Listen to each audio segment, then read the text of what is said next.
பார்த்து வருகிறோம். மத்திய அரசை கண்டித்து நாடாளுமன்ற வளாகத்தில் காங்கிரஸ், திமுக உள்ளிட்ட எதிர்க்கட்சிகள் போராட்டத்தில் ஈடுபட்டிருக்கின்றன. இது தொடர்பான விவரங்களுடன் செய்தியாளர் சுசித்ரா இணைந்திருக்கிறார். சுசித்ரா, என்னென்ன விஷயங்கள் குறித்து முழக்கமிட்டு இந்த போராட்டமானது நடத்தப்படுகிறது?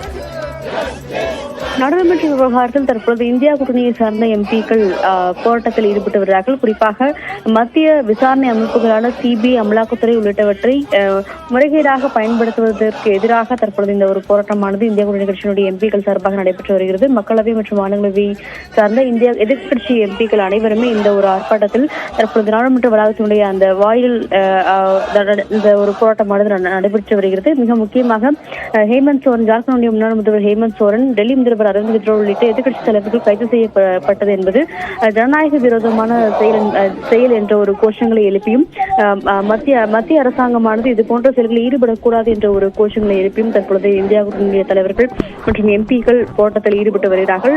மத்திய அரசுடைய இந்த செயல் என்பது ஜனநாயக விரோதமாக உள்ளது, சட்டத்திற்கு புறம்பான ஒரு நடவடிக்கைகளை அவர்கள் மேற்கொண்டு வருகிறார்கள் என்ற ஒரு குற்றச்சாட்டையும் தற்பொழுது எதிர்க்கட்சி எம்பிக்கள் தற்பொழுது முன்வைத்து இந்த போராட்டத்தில் ஈடுபட்டு வருகிறார்கள்.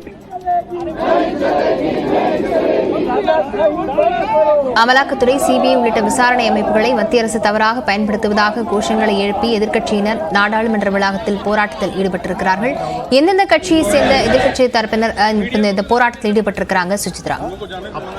மக்களவை மற்றும் மாநிலங்களவை சார்ந்த இரண்டு அவைகளிலிருந்தும் திமுக, காங்கிரஸ், திரிணாமுல் காங்கிரஸ், ஆம் ஆத்மி, கம்யூனிஸ்ட் உள்ளிட்ட அனைத்து எதிர்க்கட்சி எம்பிக்களுமே இந்த போராட்டத்தில் ஈடுபட்டிருக்கிறார்கள். அவர்கள் மட்டுமல்லாமல் சமாஜ்வாதி கட்சி உள்ளிட்ட உத்தரப்பிரதேசம் உள்ளிட்ட பீகார் மாநிலங்களை சார்ந்த கட்சிகளும் இந்த ஒரு போராட்டத்தில் அவருடன் இணைந்துள்ளது குறிப்பிடத்தக்கது. மொத்தம் 28 கட்சிகளை சார்ந்த எம்பிக்கள் இந்த ஒரு போராட்டத்தில் அவர்கள் புதிய நாடாளுமன்றத்தினுடைய அந்த வாயில் முன்னால் பதாகைகளை ஏந்தி போராட்டத்தில் ஈடுபட்டு வருவதையும் பார்க்க முடிகிறது. சில எம்பிக்கள் இந்தியாவுடைய அரசு சாசனத்தை புத்தகத்தை கையில் வைத்துக் கொண்டு அவர்கள் போராட்டத்தில் ஈடுபட்டு வருகிறார்கள். அனைவருமே இன்று ஏற்கனவே ஆலோசனை 10 மணிக்கு நடைபெற்ற ஆலோசனைக்கு பிறகு 10:30 மணி முதல் இந்த ஒரு போராட்டம் என்பது தொடங்கி நடைபெற்று வருகிறது. அவைக்குள்ளும் இந்த பிரச்சனைகள் குறித்து இன்று குடியரசுத் தலைவர் உரை மீதான ஒரு விவாதத்தின் பொழுது அந்த ஒரு பிரச்சனைகள் எழுப்பப்படும்.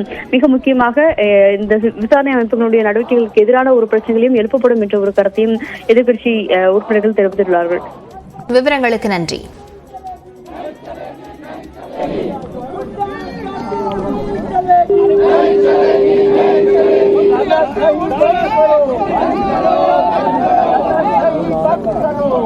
Hello.